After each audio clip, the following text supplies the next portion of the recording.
बिस्मिल्लाहिर्रहमानिर्रहीम। अस्सलामुअलैकुम। हमारे चैनल कहानी हब ऑफिशियल में खुशामदीद। नाजरीन, मैं आज आपके लिए इंतहाई खौफनाक और दिलचस्प कहानी लेकर आई हूँ, लेकिन कहानी शुरू करने से पहले आपसे गुजारिश है कि अगर आपने हमारा चैनल सब्सक्राइब नहीं किया तो आप हमारे इस चैनल को सब्सक्राइब कर लीजिए और बेल आइकन को भी प्रेस कर लें ताकि हर नई आने वाली वीडियो बआसानी आप तक पहुँच सके।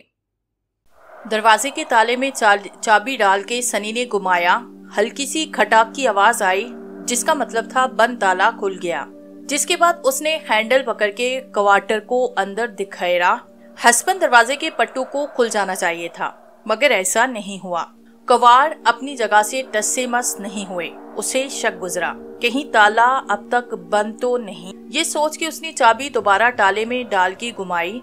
जिस तरफ चाबी घुमाने से ताला खुलता था उधर तो चाबी घूमी ही नहीं। जब उसने मुखालिफ सिम घुमाई तो चाबी घूमी और ताला बंद हो गया। हल्की सी आवाज भी आई, यानी ताला खुला हुआ था।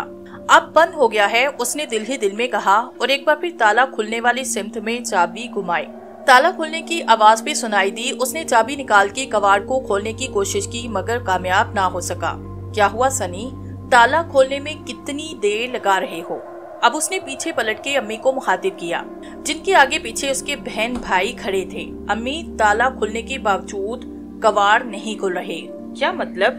सनी ने उन्हें मतलब समझाया, मगर शायद उनकी समझ में नहीं आया। उन्होंने उससे चाबी लेके खुद कोशिश की, तब उनकी समझ में ये आया शायद दरवाजा अंदर से बंद है, मगर ये कैसे हो सकता है? सनी से छोटे फनी ने हैरानगी से कहा, जाते वक्त दरवाजा जब मैंने बंद किया था तो शायद हमारे जाने के बाद पप्पा आए हों और उन्होंने दरवाजा अंदर से बंद कर दिया हो। गुड़िया ने अपनी अक्ल का मुजाहिरा किया। बुद्धू कहेंगी, चाबी तो हमारे पास है, पापा अंदर दाखिल कैसे होंगे? अभी ये बातें हो रही थी कि बच्चों की वालदा ने दरवाजा थिपथिपा के कहा, कौन है अंदर? कौन है? मैं हूँ। किसी को तवक्को न थी कि ऐसा कोई जवाब आएगा। सब घबरा गए। घबराने की वजह शायद ये भी थी कि ये आवाज सनी के पप्पा की नहीं थी, बिल्कुल अजनबी आवाज थी। अजीब तरह की आवाज, जैसे भराई हुई, जैसे घबराई हुई, जैसे बेजार बेजार थी। ये अंदाजा लगाना भी मुश्किल था कि मर्दाना आवाज थी या फिर जनाना। अरे भाई दरवाजा खोलो, हम बच्चों के साथ आधी रात के वक्त घर के बाहर खड़े हैं। अंदर जो भी था उससे बेनियास होके नजमा बेगम ने उसे मुखातिब किया, मगर ना कोई जवाब आया और ना ही दरवाजा खुला। नजमा बेगम बच्चों के साथ एक अजीज की शादी की तकरीब से वापस आई थी। उनके मियाँ उनके साथ नहीं गए थे। वो अपनी कारोबारी मसरूफियत की वजह से ऐसी तकरीबात में शिरकत की पसंद नहीं करते थे। जब कुछ देर तक अंदर से कोई जवाब न आया तो नजमा बेगम ने एक बार फिर दरवाजा पीटना शुरू किया। वो उसके साथ ये भी कहती जाती थी, अरे भाई अंदर कौन है? जरा देर बाद चलाई हुई आवाज सुनाई दी, मैं हूँ। तो दरवाजा खोलो ना, दरवाजा क्यों नहीं खोलते? जवाब फिर निदारत, और दरवाजा भी ना खुला। या अल्लाह, हम किस मुसीबत में फंस गए। नजमा बेगम ने दिल ही दिल में कहा, पता नहीं कौन भूत भला घर के अंदर घुस गया है, जो मैं हूँ के अलावा और कुछ बोलना नहीं जानता, ना ही उसे दरवाजा खोलने की तौफीक होती है। समझ में नहीं आता ऐसे हालात में क्या करूँ। अम्मी, मैं मोबाइल फोन पे इलाके के थाने को फोन करूँ कि हमारे घर में कोई घुस गया है? नजमा बेगम ने ख्यालात से चौंक के सनी की तरफ देखा, कुछ सोचा, फिर बोली, नहीं अभी नहीं। सनी पूछना ही चाह रहा था कि क्यों अभी क्यों नहीं, कि उसी वक्त उसे उसके पप्पा की आवाज सुनाई दी, ये तुम लोग अपने घर के करीब क्यों धरना दिए खड़े हो? किसके खिलाफ एहतजाज कर रहे हो? उनका मूड बड़ा खुशगवार था। सब उनके तरफ मुतवज्जे हुए। उनकी बेगम ने निहायत संजीदगी से जब मौजूदा सूरत हाल से उन्हें आगाह किया तो उनके मूड की शुगुफ्तगी रफू चक्कर हो गई। अच्छा कह के वो चंद लम्हों तक गुमसुम खड़े रहे, फिर आगे बढ़ के कबाड़ों पे हाथ रखा तो वो बड़ी आसानी से अंदर खुलते चले गए। सभी हैरान थे कि ये पल भर में क्या माजरा हो गया। एक एक करके सब घर में दाखिल हुए, मगर सब सहमे थे। घर के अंदर इधर उधर मुतजस्सिस निगाहें डाल रहे थे। सबकी निगाहें किसी को तलाश कर रही थी, या किसी ऐसी बात या ऐसे आसार की मुतलाशी थी जिससे किसी की मौजूदगी का कुछ पता चल सके, मगर इस कोशिश में किसी को कोई कामयाबी हासिल ना हुई। सब अपने अपने कमरों में चले गए, लिबास तब्दील किया, ज़रूरियात से फारिग हुए और बिस्तर पर जाते ही बेखबर सो गए। किसी को कुछ अंदाजा नहीं कि कितनी देर बाद अचानक वो जाग पड़े। जागने की वजह अचानक कोई तेज आवाज थी। आंखें खुल गई थी, मगर जहन अभी तक बेदार नहीं हुआ था। वो ये फैसला नहीं कर पाए थे کہ وہ کیسی آواز تھی جس کی وجہ سے ان کی آنکھ کھل گئی کہ اچانک ایک تیز آواز پھر سنائی دی جس نے انہیں اونگتے ہوئے ذہن کو اچھی طرح بیدار کیا۔ یہ آواز ایسی تھی جیسے شیشے کے برتنوں کو کسی نے زمین پر زور سے دے مارا ہو۔ چناکے کی تیز آواز کے ساتھ برتنوں کے ایک ساتھ ٹوٹنے کی کیفیت بڑی نمایاں تھی۔ یہ کیا ہے؟ سلطان صاحب نے گھبرا کے بیوی سے پوچھا، کیا کچن میں چوہے بلی تو نہیں گھس گئے؟ نجمہ بیگم ابھی کوئی مناسب جواب دینے کا ارادہ کر رہی تھی کہ ایسے ہی چناکے کے ساتھ ٹوٹ پھوٹ کی آواز ایک بار پھر آئی، مگر اس بار یوں لگا تھا کہ سنگار میز اور الماریوں کی قسمت پھوٹی ہے۔ دونوں گھبرا کے بستر پہ اٹھ بیٹھے تھے اور اس نئی آواز پہ خیال آرائی کے بارے میں سوچ ہی رہے تھے کہ سنی کے چلانے کی آواز آئی۔ پپا، مما، دونوں میاں بیوی آواز کی طرف سرپٹ بھاگے۔ سنی اپنے کمرے کے باہر کھڑا تھا، اس کے قریب فنی اور دیگر بچے خونکو کی طرح کھڑے تھے۔ چھوٹے بچے دوڑ کے ماں سے لپٹ گئے، وہ انتہائی خوفزدہ تھے۔ کیا بات ہے ارسلان، عرفان، کیا ہوا؟ تم لوگ کیوں چلائے؟ یہ کیسی آوازیں ہیں؟ گھر میں کوئی چور ڈاکو گھس آیا ہے شاید، جس نے گھر میں توڑ پھوڑ مچا رکھی ہے۔ سنی کی بات کو فنی نے آگے بڑھایا۔ آؤ دیکھتے ہیں کون ہے، ان کے پپا نے ان سے کہا۔ اس طرح مت جائیے، نجمہ بیگم نے خاک لگائی، مگر باپ بیٹو نے ان کی بات پہ کوئی توجہ نہیں دی۔ وہ آگے بڑھتے گئے۔ نجمہ بیگم اپنی جگہ چھوٹے بچوں کے ساتھ کھڑی رہی۔ وہ کچن پہنے تو وہاں ہر چیز اپنی جگہ صحیح سلامت نظر آئی۔ کمروں میں جا کے شیشے کی الماریوں اور سنگار میزوں کو دیکھا تو ان پہ کوئی خراش بھی موجود نہ تھی۔ ڈرائنگ روم میں بھی ہر طرف سکون ہی سکون نظر آیا۔ تینوں واپس آئے، نجمہ بیگم کو بتایا ہر چیز صحیح سلامت ہے، کہیں بھی کسی بھی ٹوٹ پھوٹ کا کوئی نشان نہیں۔ نجمہ بیگم نے کوئی جواب نہیں دیا، مگر دل کے دل میں یہ ضرور کہہ رہی تھی پھر وہ آوازیں کیسی تھی۔ کچھ روز بعد کی بات ہے، دن کے وقت جب سلطان صاحب اپنے دندے اور ان کے بیٹے اسکول کالج گئے ہوئے تھے، گھر میں صرف نجمہ بیگم اور چھوٹے بچے تھے۔ نجمہ بیگم کسی کام سے کچن سے ڈرائنگ روم تک گئی اور پھر ذرا دیر بعد ہی لوٹی تھی، لیکن چھت سے لٹکا ہوا فانوس اچانک ٹوٹ کے نیچے آ گرا۔ فانوس ان سے چند قدم کے آگے پہ گرا تھا۔ انہیں یوں محسوس ہوا جیسے کسی نے جان بوجھ کے فانوس ان کے اوپر گرایا تھا کہ وہ اس کی ضد میں آ جائیں۔ وہ اس قدر گھبرا گئی تھی کہ وہاں سے بھاگی اور جاتے وقت ڈرائنگ روم کے دروازہ دوسری طرف سے بند کر دیا، غالباً اس خیال سے کہ کمرے میں اگر کوئی موجود ہے تو وہ باہر نہ آ سکے۔ کچن کی بجائے اپنے کمرے میں آ کے وہ لمبی لمبی سانس لے رہی تھی۔ یا اللہ، وہ کون تھا جس نے میرے اوپر وہ فانوس گرانے کی کوشش کی تھی؟ انہوں نے سوچا میں گھر میں چھوٹے بچوں کے ساتھ اکیلی ہوں، میں تنہا اس کا مقابلہ کیسے کروں گی؟ وہ جو کوئی بھی ہے مجھے نقصان پہنچانے کی پھر کوشش کر سکتا ہے، میں کیا کروں؟ کچھ سمجھ میں نہیں آتا۔ کچھ دیر تک وہ اس بارے میں غور و فکر کرتی رہی۔ آخر ان کی سمجھ میں یہی بات آئی کہ سلطان کو فون کر کے گھر بلا لیا جائے۔ انہوں نے اس سلسلے میں دیر نہ لگائی، فوراً موبائل فون سے اپنے میاں سے کہا اب فوراً گھر واپس آ جائیں۔ مگر کیوں؟ کیا ہوا؟ میں سخت خطرے کی حالت میں ہوں، کہہ کے انہوں نے رابطہ ختم کیا۔ اب سلطان صاحب بھی گھبرا گئے تھے اور سیدھے گھر کی طرف بھاگے تھے۔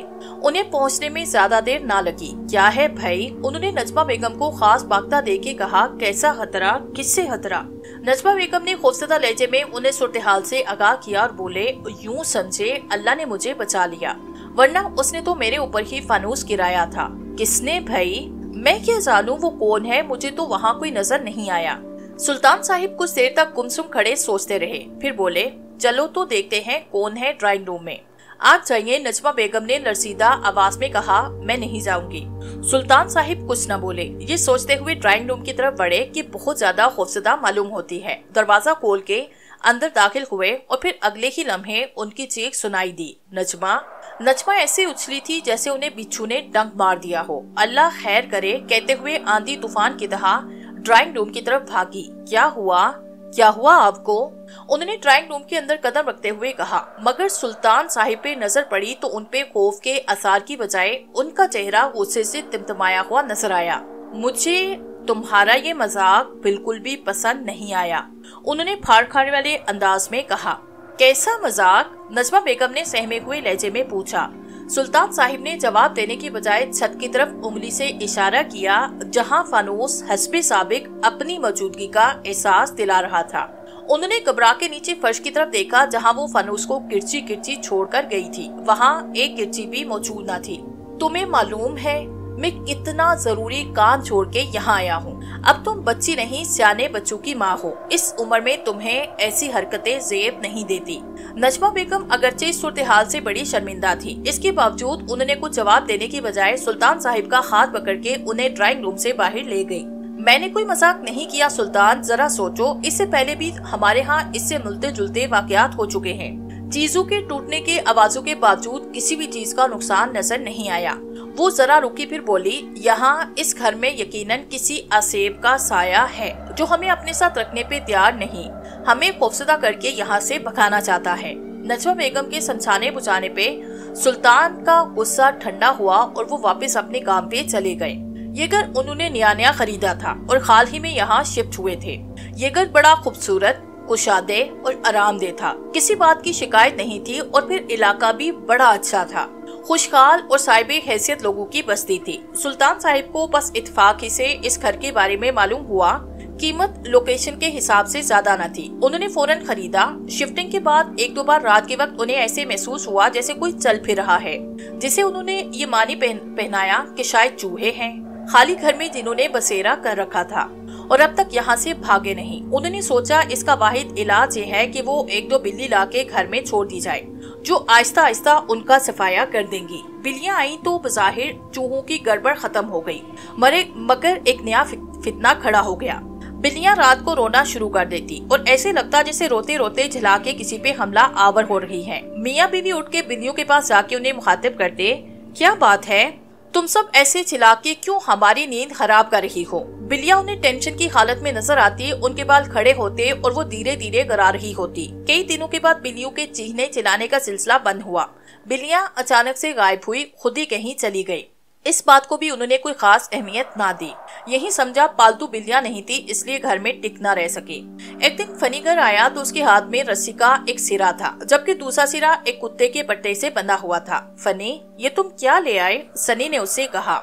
इसे कौमी जुबान में कुत्ता और अंग्रेजी जुबान में डॉग कहते हैं। अरे हाँ, मुझे मालूम है। मेरा मतलब है कि बिल्लियों की मुसीबत गई तो तुम कुत्ते की नई मुसीबत ले आए। मगर कुत्ता बड़ा प्यारा था, जल्दी घर भर की तवज्जो उसने हासिल कर ली। इरफान उसे अपने ही कमरे में रखता। दिन के वक्त जब वो घर पे नहीं होता तो पूरे घर में घूमता रहता, बच्चों के साथ खेलता रहता। एक दिन वो बच्चों के साथ खेल रहा था। नजमा बेगम किचन में मसरूफ थी कि अचानक कुत्ते के जोर से भौंकने की आवाज आई और उसके साथ ही बच्चे चीखे। नजमा बेगम सरपट बच्चों की तरफ भागी, बच्चों के पास पहुंच के बोली, क्या हुआ? बच्चे जो खौफ से थर-थर कांप रहे थे उनसे लिपट गए। उन्होंने उंगली से एक तरफ इशारा किया। बच्चों से फासले पे कुत्ता फर्श पे पड़ा लंबी लंबी आखिरी सांसें ले रहा था। क्या हुआ इसे? किसने मारा इसे? बच्चों से फौरी तौर पे जवाब न दिया गया। कुछ देर के बाद जब माँ के दम दिलासा देने पे उनके खास कदरे बहाल हुए तो उनमें जो बड़ा था रुक रुक के और अटक अटक के बोला, वो हमारे साथ खेल रहा था। फिर जाने क्या हुआ, वो उधर देख के भौंका और उछलकर किसी पे हमला कर दिया। किस पे हमला किया पता नहीं। फिर क्या हुआ? फिर वो ऐसे नीचे गिर पड़ा। नजमा बेगम बच्चों को छोड़ के कुत्ते के पास गई, उस पे एक नजर डाली, फिर भाग के पानी लाई, उसके मुंह पे टपकाया। पानी ने गालबन उसकी मुश्किल आसान कर दी। उसका तड़पता हुआ जिस्म बेहिज़्ज़ो हरकत हो गया। या अल्लाह, वो कौन था जिसे देख के इसने हमला किया और इसने इसे मौत के मुंह में पहुंचा दिया? नजमा बेगम को उसके सवाल का जवाब नहीं मिला। वो बच्चों को लेके अपने कमरे में चली गई। अचानक उन्हें ख्याल आया कि वो किचन में चूल्हे पे हांडी छोड़ कर गई थी, लिहाजा बच्चों को वहीं रुकने का कह के किचन की तरफ दौड़ी। खुदा का शुक्र है हांडी जली नहीं।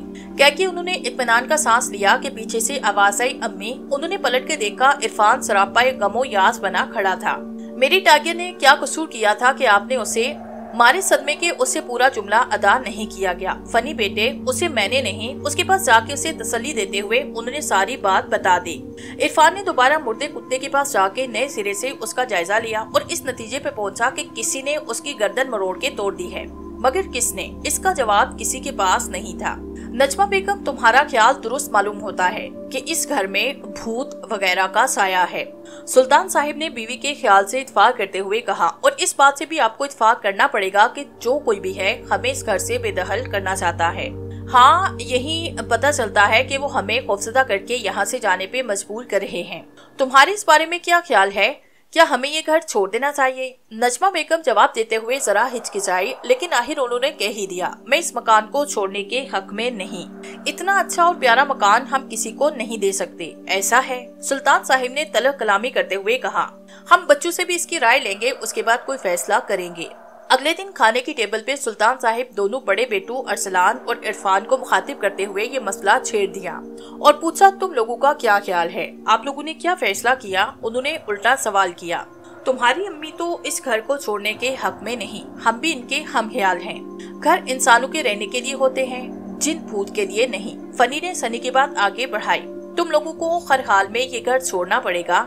अचानक कमरे में ये आवाज गूंजी और ऐसे लगा जैसे हर तरफ से उसकी बाज़गी सुनाई दी हो।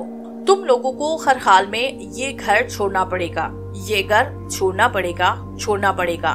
सब जरा देर के लिए सन्नाटे में आए, फिर फनी एकदम बोल पड़ा, ये घर हमारा है, हमने इसे खरीदा है, इसलिए तुम इस पे हक जताने वाले कौन। इस पे हमारा हक यूं है कि हम एक मुद्दत से इसमें मुकीम हैं। जब ये घर बना था उससे भी पहले हम यहाँ रहते हैं, मकान बनने के बाद भी हम यहाँ रह रहे और आइंदा भी हम यहाँ रहेंगे। ये अच्छी जबरदस्ती है। अगर हम यहाँ से नहीं गए तो तुम क्या करोगे। अभी सनी का ये जुमला खत्म ही हुआ था कि कमरे में एक धुंध सी छा गई और जब धुंध छटी तो खाने की मेज, उस पे रखी डिशों, प्लेटों और उनके हाथों में गिरदो गुबार की एक मोटी तह जमी हुई थी। सुल्तान साहिब ने इशारों से बच्चों को खामोश रहने और सब्र तहम्मुल से काम लेने को कहा। इस वक्त तो ये मामला यहीं तक रहा, लेकिन उन्होंने ये फैसला किया कि इन अनदेखी ताकत से शिकस्त नहीं खाएंगे। सुल्तान साहिब ने इन हालात से नबर्द आजमा होने के लिए किसी ऐसी शख्सियत की तलाश शुरू कर दी जो भूत प्रेत आसेब को काबू करने पे कादिर हो। कहते हैं कि अगर जुस्तजू सच्ची हो तो खुदा मिल भी जाता है। सुल्तान साहिब को भी उनकी मतलूबा शख्सियत मिल गई। उन्होंने उन्हें सारी बात सुना के कहा, या हजरत, कोई ऐसी तदबीर हो सकती है कि उन नातीदा काबजीन से निजात हासिल हो सके। वो कब्जा माफिया हमारे घर से भागने पे मजबूर हो जाए। पहले ये मालूम करना होगा कि आखिर वो है कौन, उसके बाद फैसला किया जा सकेगा कि उन्हें वहाँ से बेदखल कैसे किया जाए। सुल्तान साहिब उनसे पूछने का इरादा ही कर रहे थे कि इस सिलसिले में आप क्या करेंगे कि वो बोल पड़े। उनके गिरदो गुबार से जो बर्तन आलूद हुए थे उनमें से कोई एक आप लाकर मुझे दे, इससे मुझे उनके बारे में अंदाजा लगाने में मदद मिलेगी। मगर जनाब, वो सारे बर्तन तो हमने उसी वक्त धो डाले थे, ये तो मुझे भी पता है। फिर वो हल्के से मुस्कुराए, आपकी जदीद साइंस जब बरसों पुराने मुर्दे की हड्डी से मरने वाले के बारे में बहुत सी बातों का पता चला लेती है, तो हमारी रूहानी साइंस क्या उन बर्तनों से अंदाजा नहीं लगा सकती जिसपे कभी किसी ने गिरदो गुबार की बारिश की थी कि वो थे कौन। सुल्तान साहिब ने इस ज़मन में कोई बहस नहीं की। अगली मुलाकात में एक रकाबी लाके उनकी खिदमत में पेश कर दी। शुक्रिया। बुजुर्गवार ने प्लेट को घूरते हुए इरशाद फरमाया, अब हमारी लेबोरेटरी में इस प्लेट की DNA टेस्ट होगी। आपको बता दिया जाएगा कि कब्जा माफिया कौन है। वो जरा रुके, फिर अपनी बात बढ़ाते हुए बोले, अच्छा ये तो बताइए कि सकाबी को लाते वक्त बेगम या किसी को बताया तो नहीं था कि किस मकसद के लिए इसे यहाँ लेकर जा रहे हैं। जी नहीं, मैंने इस बारे में किसी से बात नहीं की, किसी की मौजूदगी में ये काम नहीं किया। बहुत ही खामोशी के साथ इस प्लेट को छुपा के लाया हूँ। ठीक, अब खासे समझदार हैं। इन हाजिर गायब को जरा भी भनक लग जाने से वो हमारे काम में रुकावटें पैदा कर सकते हैं। अब क्या हुक्म है मेरे लिए? आप परसों तशरीफ लाएं। उस वक्त तक इंशाल्लाह इस सकाबी का रूहानी DNA टेस्ट हो चुका होगा। और हाँ, फिलहाल इस बारे में बेगम साहिबा को भी कुछ बताने की जरूरत नहीं। फिर एक बार नजमा बेगम ने उनसे इशारतन पूछा भी कि मौजूदा हालात के तदराक के लिए आप कुछ कर क्यों नहीं रहे, जिसपे उन्होंने जलाई हुई अंदाज में कहा, मैं अपने कारोबार की तरफ तवज्जो दूं या किसी और तरफ, तुम्हें क्या पता आजकल कारोबारी हालत कितनी खराब है। तीसरे दिन वो बुजुर्ग की खिदमत में हाजिर हुए। उन्होंने फरमाया, हमारी रूहानी DNA टेस्ट ने कब्जा माफिया की हिस्ट्री शीट से हमें आगाह किया। कौन है वो? सुल्तान साहिब ने बेताबी का इजहार करते हुए पूछा। वो जिन है, मगर जरा बिगड़े हुए, अपने ग्रोह से कटे छटे रहते हैं। इंसानों के दरमियान रहने वाले जिन्नों की अक्सरियत अच्छी निगाहों से नहीं देखती।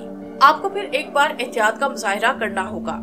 इस धागे को मुख्तलिफ कमरों के मुख्तलिफ हिस्सों में उसके छोटे छोटे टुकड़े करके ऐसे बांधना पड़ेगा कि आपको कोई देख न रहा हो। अगर देखे भी तो यही समझे आप कोई काम कर रहे हैं। आप मेरी बात समझ रहे हैं ना? जी है।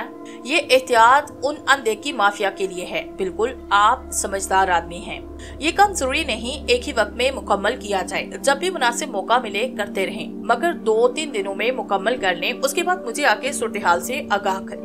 ये काम वाकई बड़े एहतियात से करने का था, घर वालों की निगाहों से भी बचना था। बहरहाल उन्होंने मुकर्रर वक्त में मुख्तार तरीके पर अमल किया और आगे उसकी इत्तला दी।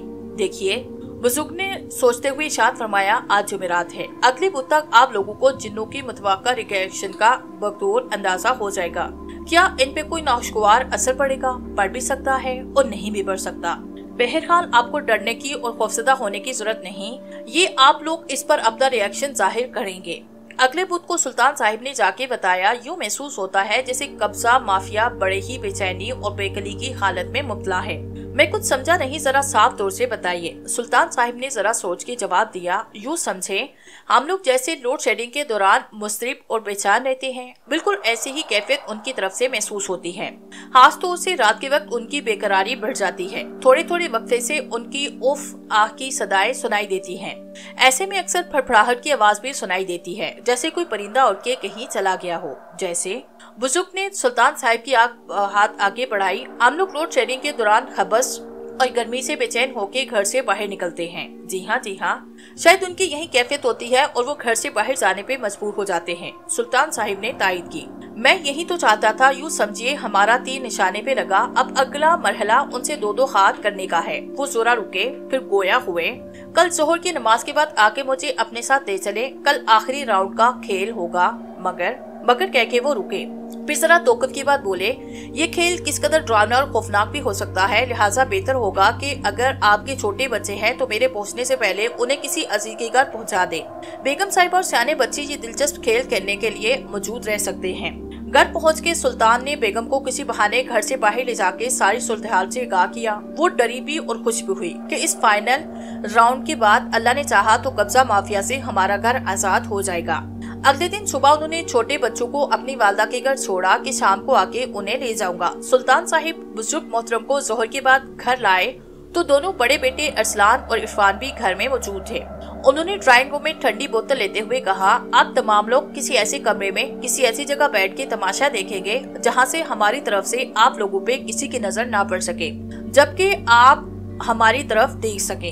फिर एक ऐसी जगह का इंतखाब हुआ जो था वसीओ अरीस, जहाँ का तमाशा सामने वाले कमरे से बखूबी देखा जा सकता था। बुजुर्ग ने वार अंडे में काले कोयले से एक वसी दायरा खींचा, उसके अंदर अपने साथ लाई हुई मुख्तलिफ चीजों के साथ बैठे कुछ देर तक आंखें बंद किए पुरानी आयतों को आहिस्ता से तिलावत करते रहे।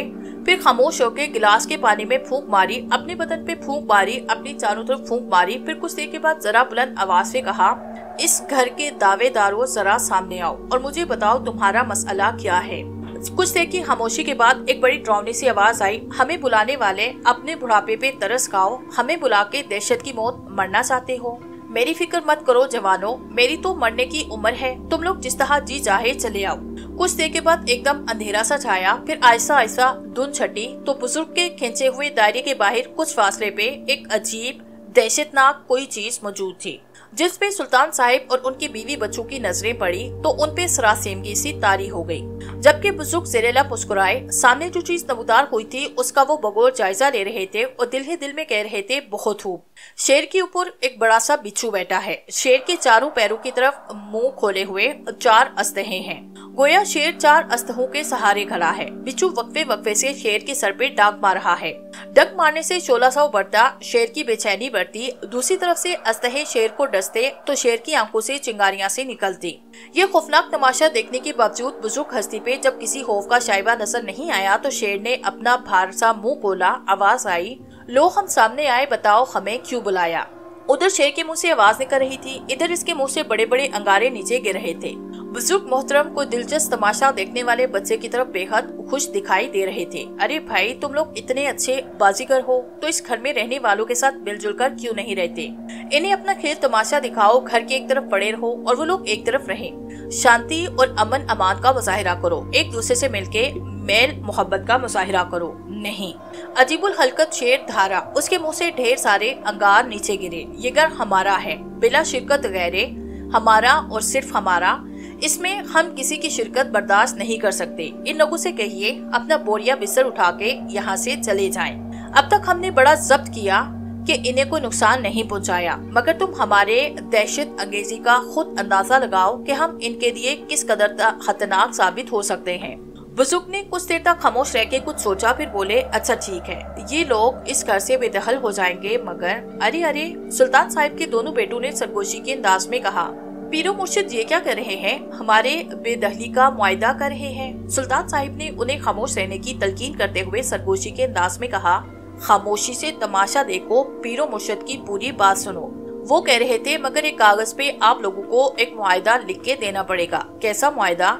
इस बात का वायदा करना पड़ेगा कि लोगों के जाने के बाद इस घर में जब भी कोई आएगा तुम लोग उन्हें कोई नुकसान नहीं पहुंचाओगे, बगैर नुकसान बचाए यहाँ से जाने पे मजबूर करोगे। शेर ने जोर से केकाल गाया। ऐसे लगा जैसे घर के दरो दीवार लरस के रह गए हों। लाओ लाओ कागज कलम, इस मुआदे पे दस्तखत करने पे मुझे क्या तामिल हो सकता है?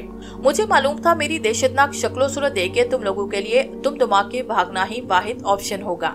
सुल्तान साहिब भी अंदर ही अंदर कुसमुसा के रह गए। क्या बाबा जी सचमुच हमें यहाँ से निकलवाने के इरादे कर रहे हैं? दूसरी तरफ से बाबा जी बड़े इत्मीनान से कागज पे कुछ लिख रहे थे। फिर उस कागज को उन्होंने कलम में लपेटा और उसे धागे से बांध के शेर की तरफ उछाल दिया। यूं लगा जैसे खाद ने आगे बढ़ के कलम थाम लिया हो। पता नहीं ये खाद शेर के बदन से कैसे और कहां से निकला। उस खाद ने धागा खोल के कागज की तहरीर पढ़ी। वाह, ये भी कोई वादा है? ऐसे तो कोई 1000 वादे पर मैं दस्तखत कर सकता हूँ। ये कहते हुए उसने कागज पे दस्तखत करने की कोशिश की, मगर कलम चल नहीं दिया।